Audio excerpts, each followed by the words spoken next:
means of separating one's perception of modeling to a more rudimentary, flat base. That's why I trying to bring people to look at initial instances of their thought as opposed to in-depth complexities of their thought.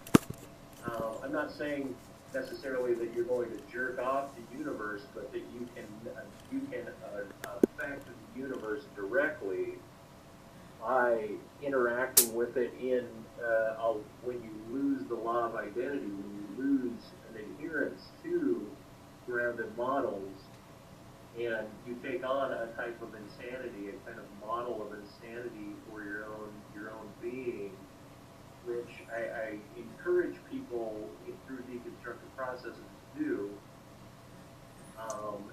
Well, can't we just stop there? How do I make even sense out of that? Okay, let's go be insane. I mean, again, now we're back to vocabulary, so now words don't mean anything again. Right now, somehow insanity means enlightenment. Is that what you're saying? Oh, yes, it's very enlightening to be insane. No, that's not the definition of the word insane. The definition of the word insane is that you eat your own poo and bash your own brains out with a fucking rock. That's the definition of fucking insane, is fucking counter to any kind of sensible function. So it's not even chaos, it's nonsense. I mean, maybe even the word nonsense doesn't mean nonsense anymore. Nonsense somehow means smart now. I mean, what words are going to mean anything in this conversation? Well, if you look up metaphysical naturalism, you'll see that that's your position, that you take a model of the world and you have a denial of God or supernatural powers or any other processes that might affect the universe, your universe. And then contra to that is methodological naturalism, which doesn't deny supernatural powers, it just doesn't include it. So that includes scientists who believe in God, but they still practice science. And so you're clear down in that grounded mode, and I'm trying to slowly layer by layer. I'm just saying, what's the point of having a philosophical conversation if you're going to inject into a philosophical conversation the fact that you like to stick pencils up your ass? Now, the fact that you enjoy sticking pencils up your ass might be interesting for your own psychological evaluation or your physiology. Maybe you have an ass that seems to have a lot more neurons in it and it likes to have pencils in it.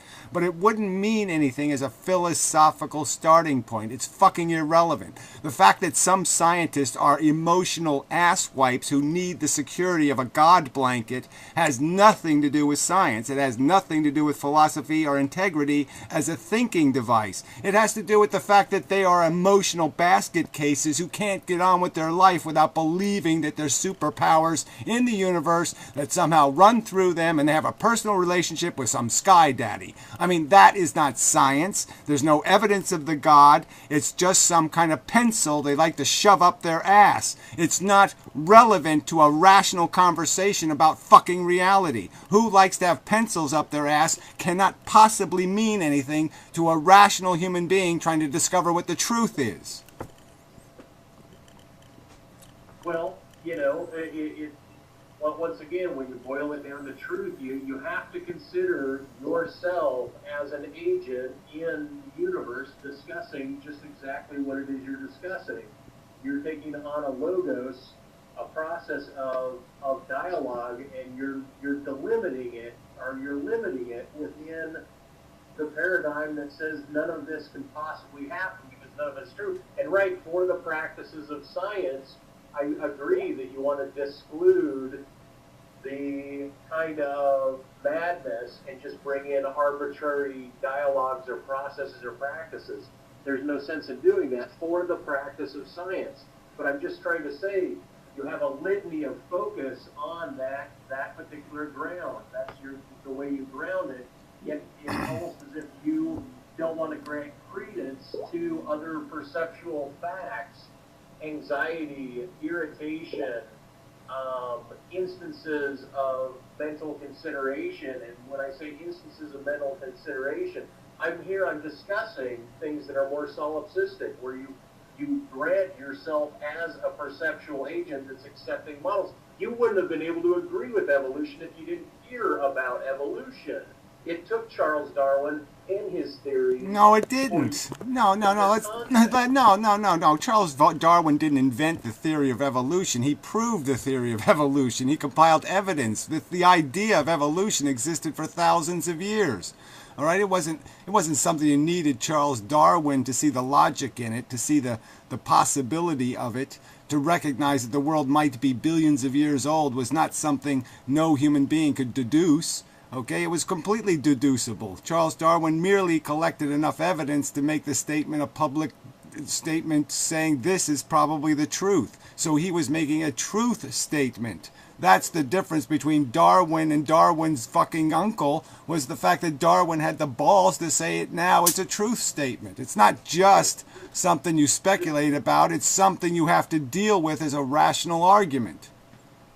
Right, okay, and this brings up propositions of truth, and this brings up this notion of truth being inert, truth being a static, independent idea that exists outward beyond our perception as opposed to... Right. So whatever, I'm just asking you for what evidence is there that there's some other truth and that the truth is some sort of... Where is the evidence of the non-material truth? All ophthalmologists are rich, right? All ophthalmologists are doctors. That's by definition, that's an analytic truth, but a synthetic truth is ophthalmologists are rich. Now, that's a truism. It's general. It takes on a role, but it also can be, grounded in an ontology. It's grounded. But no one would say that. That's like getting it as wrong as somebody saying giraffes wanted to have longer necks. Okay, it sounds like an intuitive truth, but it has no factual truth. There's no factual truth in saying all doctors are rich. That wouldn't be a fact. That would be a fallacy. Okay, if you said most doctors are rich, then you could say ophthalmologists are probably rich. That would all make sense. So that would be the rational, sensible, logically concise way to say the statement. So merely by using one abusive exaggeration term in your statement, you've made it a falsehood and then claiming that somebody's claiming it as a truth. No one's claiming that as the truth. What I'm saying, though, is that there's no reasonable evidence. There's no evidence that a reasonable brain could look at and say, here is the evidence of the superpowers. I can ask you to do something superpowerish and you will not be able to do it.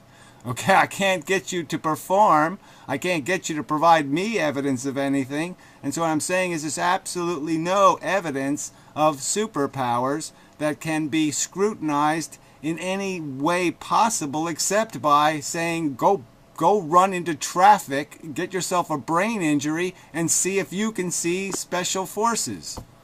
Well, okay, first of all, there's testimony, and that's all we have to rely on until there is evidence that comes about. Well, we know the unreliability of human testimony, so let's not use that as an argument, right? I mean, that is... Let me finish my response to you, because the statement ophthalmologists are rich, I call it a truism to state that it is a generality.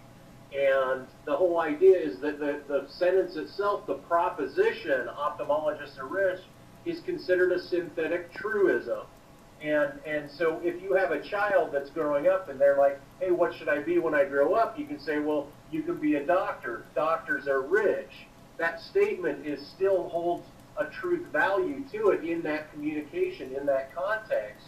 And there is no need to qualify the most. Well, I think most people will say there is a need. That's exactly my point. Most people will say, do not describe evolution as animals wanting to do something, because it has nothing to do with animals wanting to do something. So that is not being fair to the subject, and it would be completely not an accurate way to describe the circumstance to say all doctors are rich.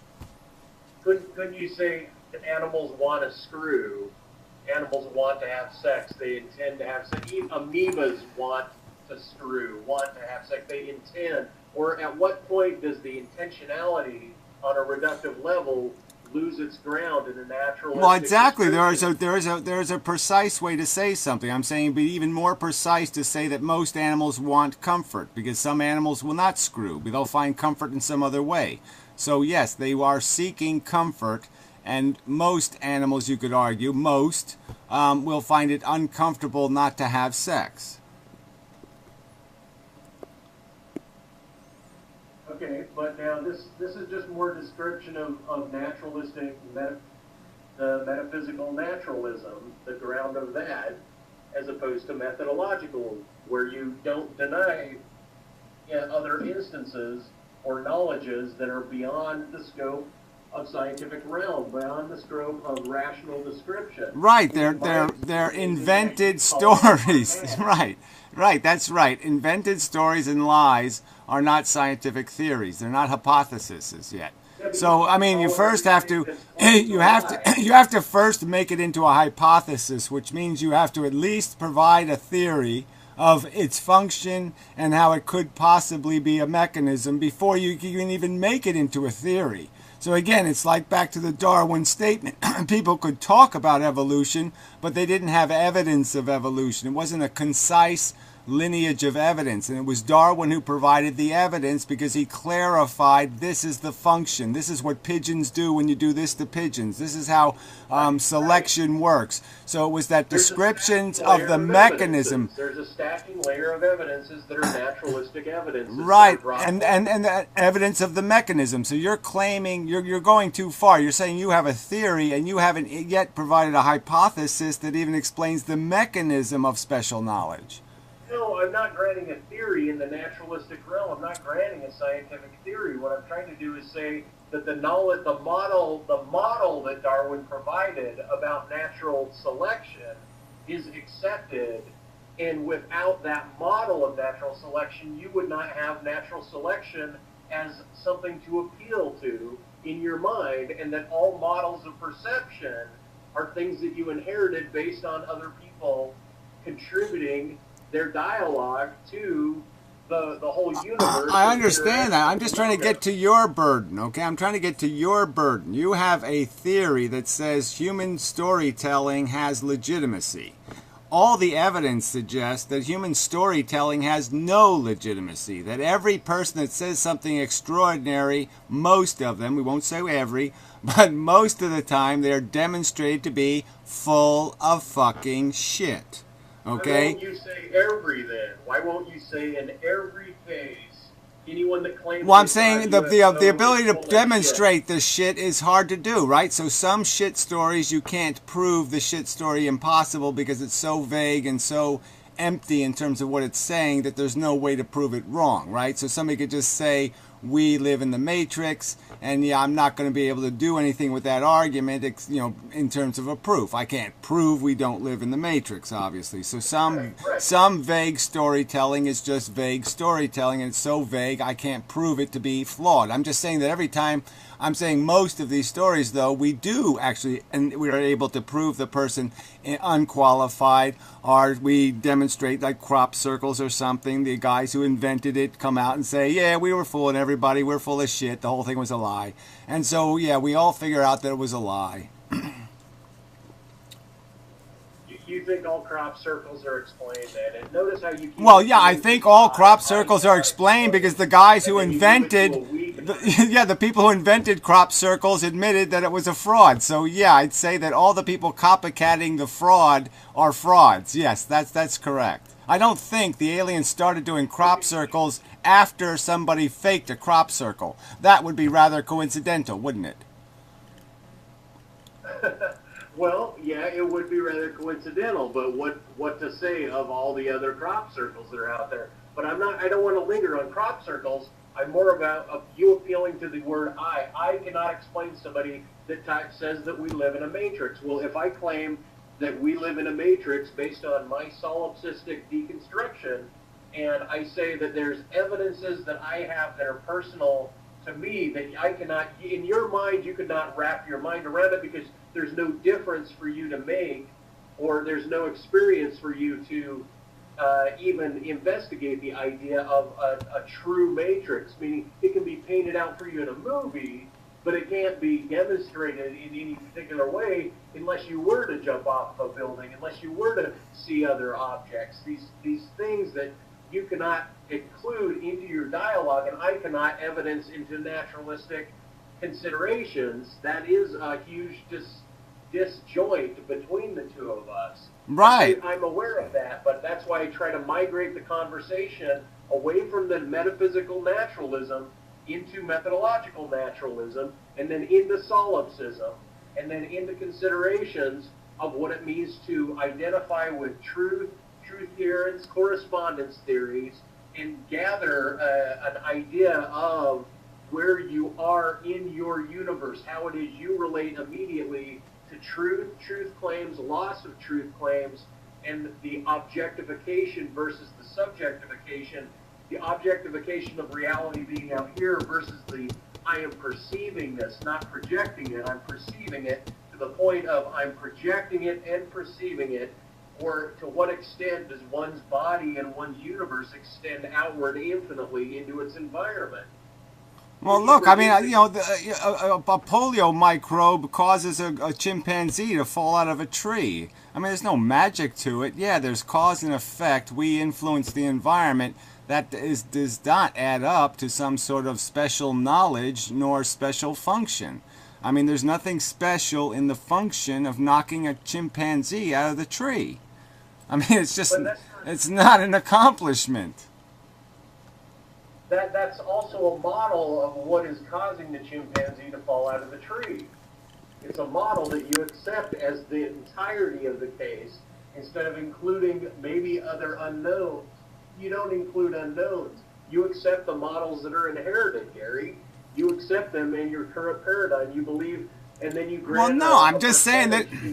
Well, you're offering a model that is based on a ludicrous premise, logically, that if I run head first into a brick wall, okay, I will find the truth. That's the best telescope you can build. The best microscope you can build is to run as fast as you can into a brick wall head first. That's the best scientific instrument in the universe. The best way to understand reality is to smash your brain into a brick wall. I mean, you must understand why I find that a ludicrous premise. Okay, what does the Wailing Wall mean? What does the Wailing Wall Who the fuck cares? Let me not even get into what? It's religious babble. That's what it is. The Wailing Wall means a bunch of emotionally desperate assholes sticking notes in a goddamn bottle. I mean, you want desperate? That's about as desperate as you get. God won't listen to my voice, so I'll write him a note instead. I mean, it's more desperate than some 13-year-old girl shoving a note in a locker. Signed anonymous. But what does that mean to you? When's the last time you prayed or went through some... Obviously, I never did any of that shit. That's the thing. You keep yourself away from absurd practices, and you don't even see how you subjectively might respond to the practice. Yeah, I don't see any point in shoving a light post up my ass to figure out that I don't like having a light post in my ass. That's right. I don't see any frickin' point because I know that there's a certainty of failure, that I will not find enlightenment by shoving a light post up my ass, and I will not find enlightenment by doing the funky chicken. What's the failure of shoving a light post up your ass? You either do it and it is, or you don't do it and it wasn't. And you're talking about failure. Once again, you're reporting a truth. Yeah, the damage. The subjective process. Right. The damage is in the damage, the physical damage you're going to do. Obviously, in the light post example, it's not a free experiment. Obviously, the free experiment of praying, yes, we've all, okay, you said when was the last time? I guess I could have answered the question and said, okay, when I was 6 years old, I might have said something like, hey, God, if you're up there, I'm available for, let's Skype or something. I'm here, let's have a conversation, and I got no answer, and I said, well, fuck this doesn't work. Well, okay, so there's the other notion of truth, is whether or not it works. And so you're looking for truth based on whether or not it works. And that's a particular type of truth.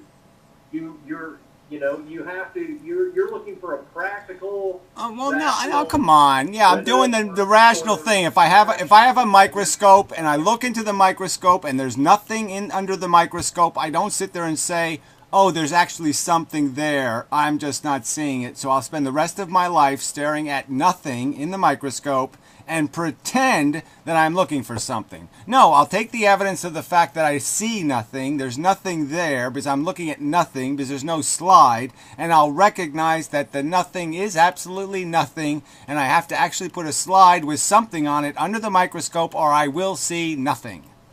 Well, first of all, there's something there under the microscope, even if it's the white plane or the bottom of the microscope or something that you can look at in the microscope. You're not going to say there's nothing there that's completely. Well, I'm just saying there's nothing in the field of focus. There's nothing there. Okay, so I'm using the focus to analyze a certain portion of space, and there are no microbes or no particles of significant size for me to detect with the microscope. And it doesn't matter how long I look; they're not going to show up because they're not there.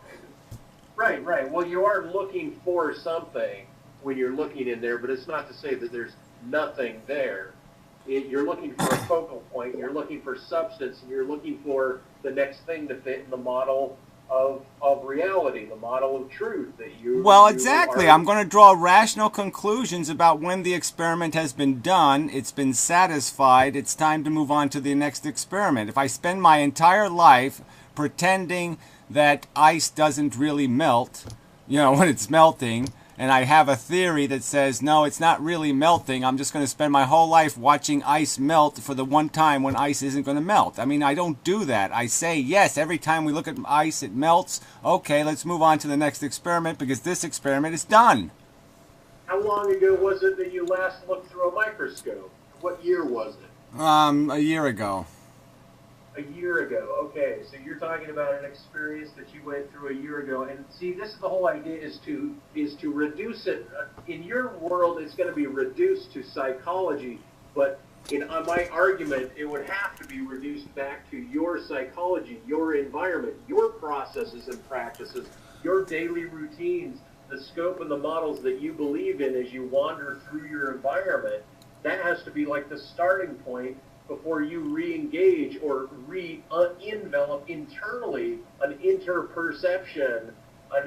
perception of yourself relative to the environment as the perceiver of your environment, as the agent. All right, right. So if I invent a religion tomorrow, I could just say to people, well, the secret of this religion is that if you pray for 500 years, God will talk to you. All right, so now I've created a catch where, yes, God will talk to you. It's just that you have to live longer than any humans ever lived to actually have him answer you.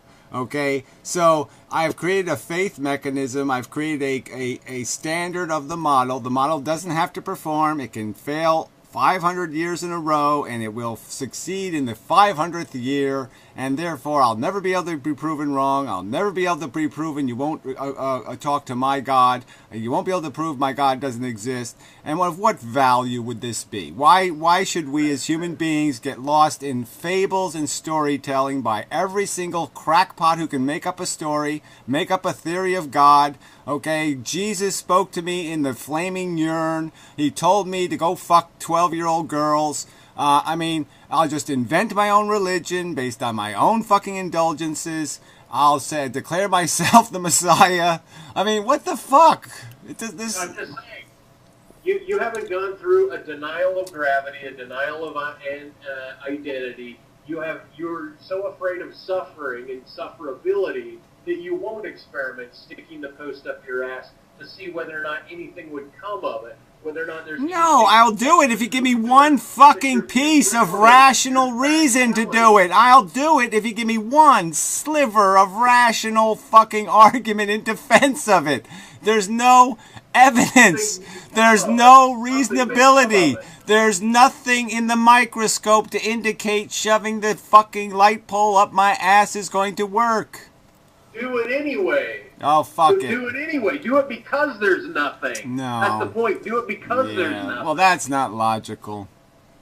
Yeah, it's not logical. Do something non-logical. Right. Okay. So again, we're just back to, yes. Okay, I get it. Okay. Enlightenment is found by running as fast as you can into a brick wall head first. That's enlightenment. Fine. I think that's insanity, and I think that's retardation, and I think that's delusion, and I think that's illusion, and I think that's just living a lie. I think that's a desperate effort to make life make sense by destroying your brain's capacity to think.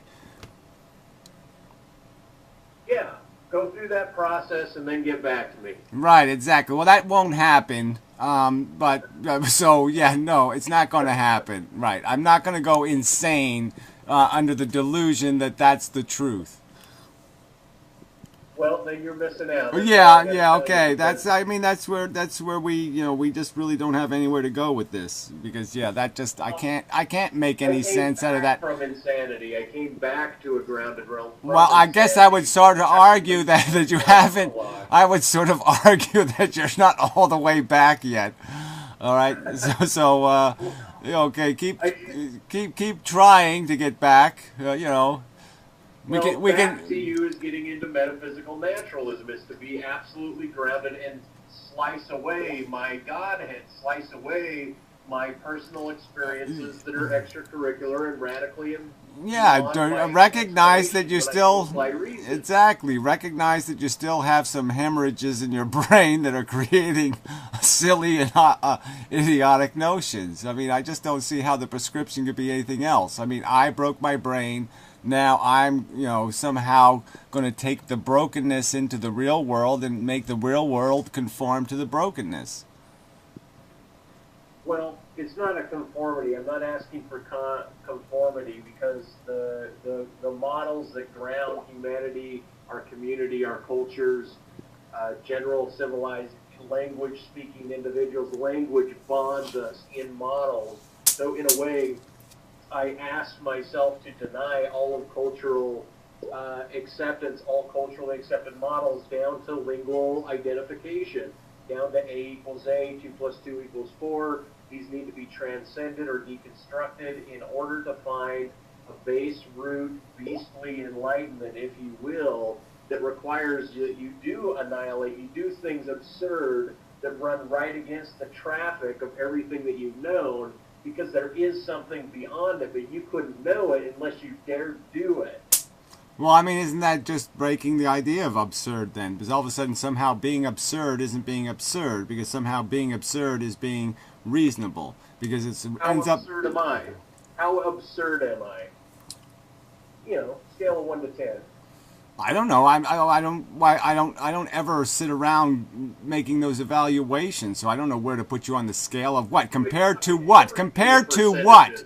Well, I'm just saying, compared to what? Some bitch having 8 kids in a cardboard box in Africa? Well, compared to some bitch having 8 kids in a cardboard box in Africa, you're not absurd at all. But, I mean... Things that you know, people that you've interacted with. How absurd am I compared to other people that you've had discourse with online, for example? Well, I mean, you're crazier than a Jehovah's Witness.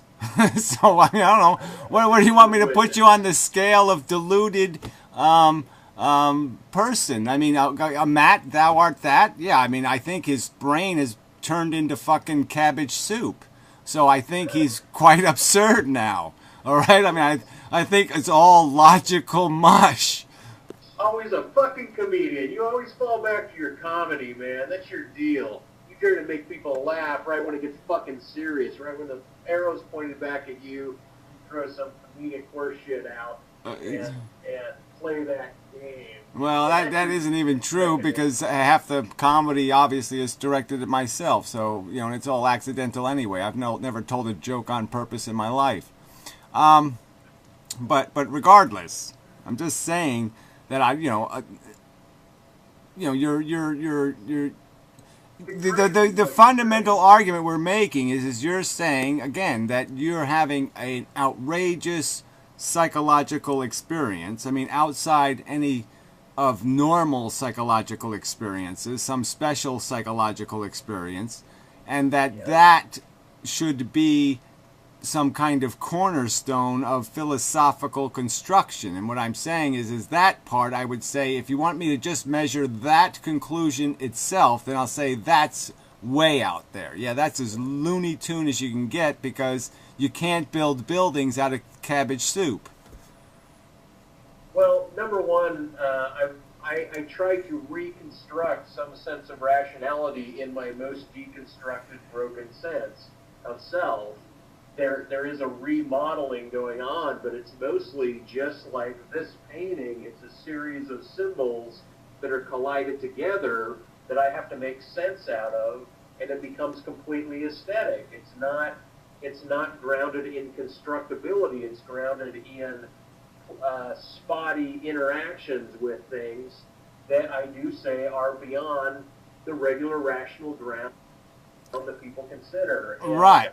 But I have to suffer through that difference, and whether or not that's philosophically arguable or not, it doesn't mean that I can't get through layers of the onion talking about correspondence theories of truth, talking about identity, talking about loss of identity. It's not that I can't guide the process outward closer to describing my position philosophically to everybody else, because I think that there is something that is there to be discussed, and that's why I have at it.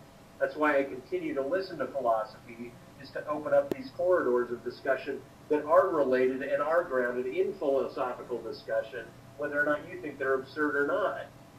Well, it's not that I just think it. I think I can argue it. Okay, so I guess that's part of it, is that I think I can make the rational argument that throughout human history, this is not the way to do it. And the way to do it, to get the answers right, you have to go through this other discipline, this other kind of math. You can't use this intuitive crap and say, I'm going to live my life intuitively. What feels good will guide me. And I guess I could argue that based on feelings will not get you to the right answer. Feelings will get you in trouble.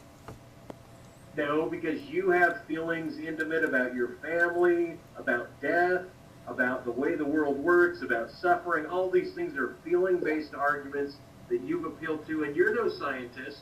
You haven't done anything pragmatic in your life as far as advancing the field of science. Well, that's bullshit. I'm sorry, that's just bullshit. That's just your bullshit statement, because I don't have a degree, I haven't done science. No, that's just absolute motherfucking bullshit. I've been doing science since I was 6 years old. I've been breaking things and seeing how things work my entire life. So don't tell me I'm not a scientist, because I am.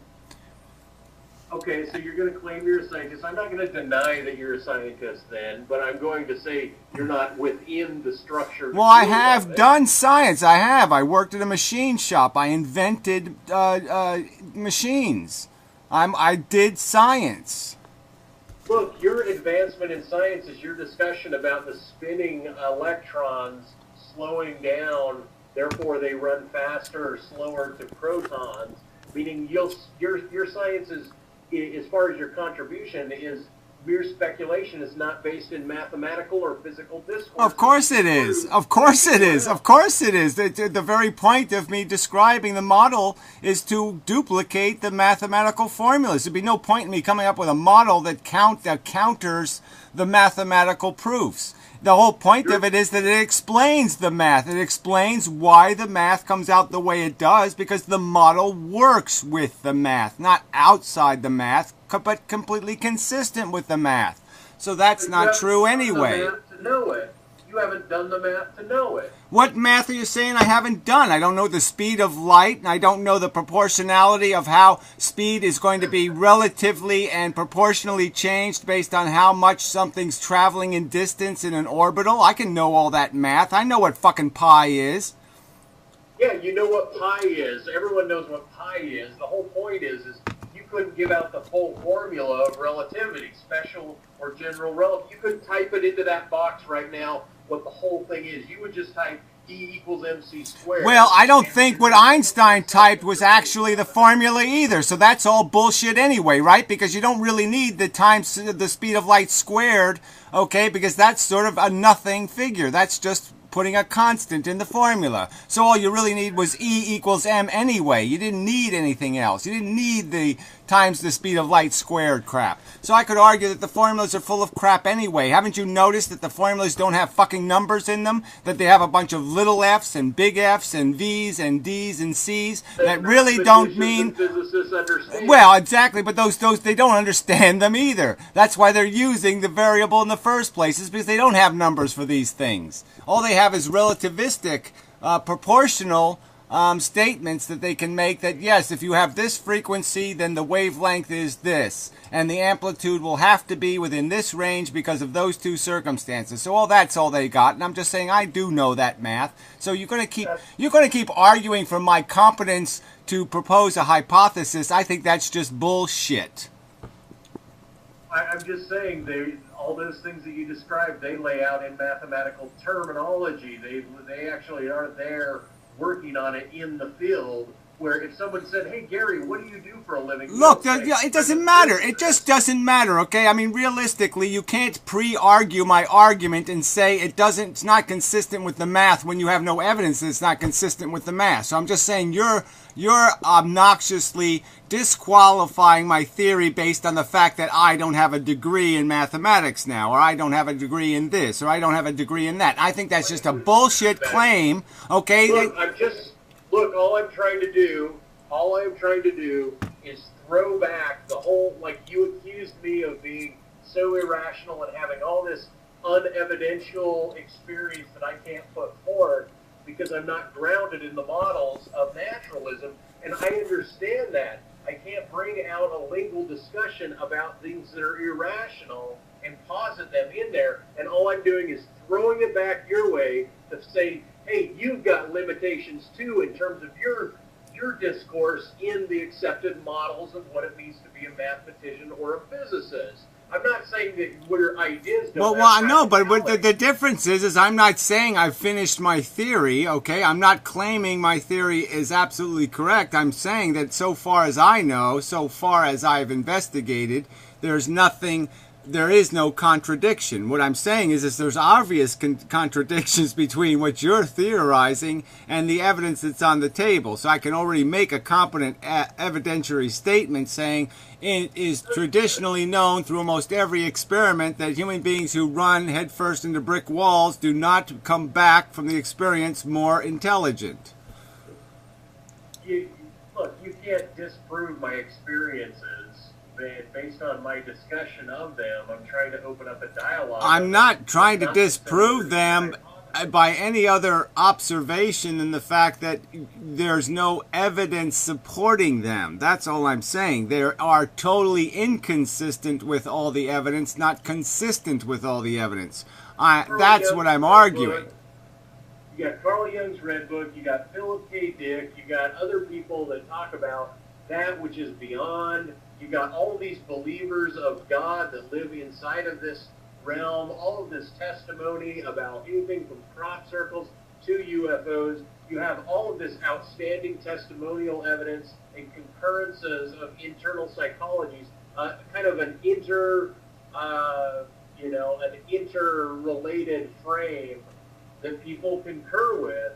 And I'm saying that these are evidence. People concur with. Completely bad or out of my gourd. Well, I'm just saying the fact that people believe in angels is not evidence of their rationality, it's evidence of the opposite. So we're arguing about what is good human brain function, not what is common human brain function. So the fact that there are fools and suckers and idiots who will listen to Jerry Falwell or Pat Robinson or Jimmy Swaggart or Peter Popoff or some other shyster lying cunt, the fact that people will fall for that bullshit, the fact that people will buy lottery tickets does not mean that those people are smart. It means that those people are foolish and stupid.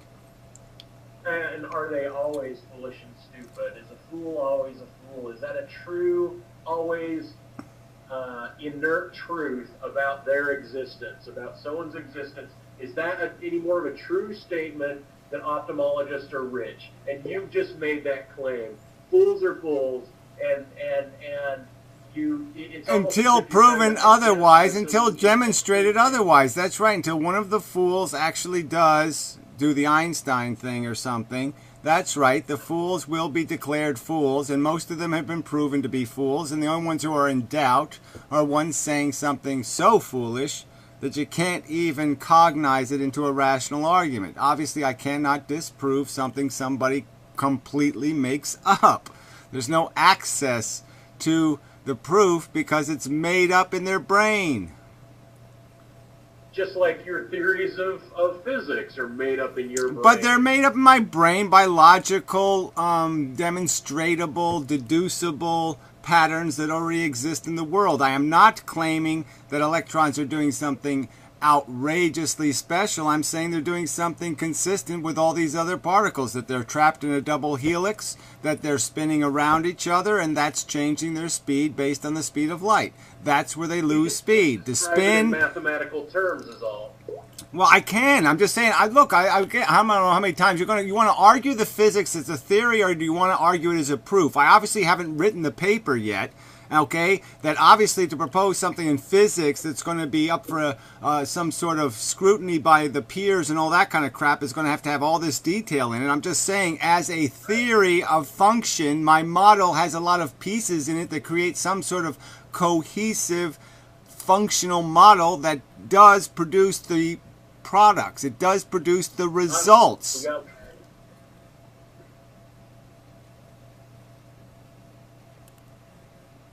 Well, we got some lag. I don't know. Can you guys still hear us? I can hear you. Okay. It's coming back a little bit. Well, see, in my pieces, in my extracurricular super radical experience, are not dissimilar to your combinations of things, and I approach them from a particular type of behavior and meditation and maybe luck circumstance, or I grant powers outside of me that are influencing this. I grant all of that, and I can't say that your thoughts I understand. I know, but that's like saying processes either. If my theories... My point, though, is that you're piecing it together. You piece it together, not dissimilar to the way I piece my universe together. Well, yeah, it is dissimilar, because I'm doing it based on established rules of the physical universe, and you're doing it outside established rules of logical deduction. Yours is it'd be like me... Your paper, I'll agree with that. As soon as I see your physics paper, I will agree with that. But not before that. Well, I think if I premised my theory, okay, if I wouldn't even have to utter this theory. There'd be no point in even arguing it if the premise of my theory was an angel told me so. So if I started my theory on physics with angels told me this, okay, that would destroy my credibility. If I said, if I premised my theory on the fact that the universe is made out of unicorn shit, okay, that the unicorn shitted the universe, and it's all how fast the shit came out of the universe's ass, and all of the little particles of unicorn shit. If I premised my theory on a preposterous notion, I would be discounted out of hand because the initial proposition is ludicrous. I'm saying your initial proposition that you must go insane to become enlightened is ludicrous. I'm not just saying go insane. I'm saying deconstruct yourself by moving into modes of solipsism where you bear that you are the object world and the perceptual world are at odds with each other. And then I grant a bothness, an arc between the two. I'm not in denial of all of these things. It's I know. Like a slinky. I know, but isn't that like it's just wishful thinking then? You're just basically saying, want yourself to think you're not fat, or to think you don't have a small penis, or let's pretend I don't stink. I mean, it's just because you don't understand the difference between the metaphysical naturalism and the methodological naturalism. I mean, look up the two, and you'll see that there's a distinction there. And then right. Ego-based wishful thinking versus reason-based deduction. Yeah, okay, I get it. Make up the truth. Right, make up the truth. Yeah, exactly. Invent reality to match what your expectations are, rather than deal with the reality that exists. Gotcha. you deal with your reality in a particular fashion that I'm saying is model oriented, and I'm not dissimilar to having my model oriented reality. But it's not a model based on the rules of modeling. There's rules. You can't model outside the rules of the model. I'm not. I'm using grounded philosophical terminology to backstep into my ideas. I'm not stepping outside. Well, because well, yeah, because neither is thou or that. You've redefined words. Well, yes, he is. He's inventing words and ideas. He talks of love and spirituality, and he uses terminology that has no meaning, no definition, and he uses as atomic variables that he can shove into any equation to make it logical. He can just shove the magical asterisk into the equation, and therefore it all comes out okay because I put in an absolute flying turd. I mean, I invented the flying pig turd, and I can put it anywhere I want, and I can make anything make sense because the flying pig turd did it. Well, ladies and gentlemen, I think, just for the sake of the hell of it, and because we're running on an hour here, and it's probably time to stop the discourse, it would be a good idea to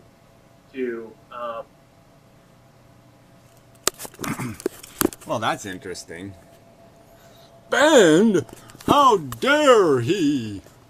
Yes, that was funny. It'd be a good idea to ban me. I would have left voluntarily, but it's okay. I like being banned. It's been a while, actually. I haven't been banned since the Stickam days. So, but anyway, whatever. I guess is all you can say. So you'll have your choice. You can watch the dospook version or this version. Yeah, so the audio will probably be, who knows, be better in one version than the other version, right? Yeah. So anyway. I just keep, I mean, I like dospook, trying to be supportive. I'm really not trying to convince him of something. I'm really not trying to convince you of something or do anything with these conversations besides stimulate conversation with this dospook. It's really, that's all my intent was. I mean, I knew we weren't going to be able to have a conversation that would go anywhere. It's sort of we're at that block where, maybe we could talk about what color red is the best for painting or something, or I don't know, maybe we could have some kind of conversation about, shoe inserts or something, so we could probably talk about something non-serious and frivolous and trivial, but yeah, we really can't talk about anything that matters because, yeah, philosophically, yeah, I'm not running into a brick wall to find the truth. Yeah, I'm not going to break my brain with the notion that somehow I'm going to make it work. Yeah, no, you don't hit it with a hammer. That is not the solution. Anyway, till next time.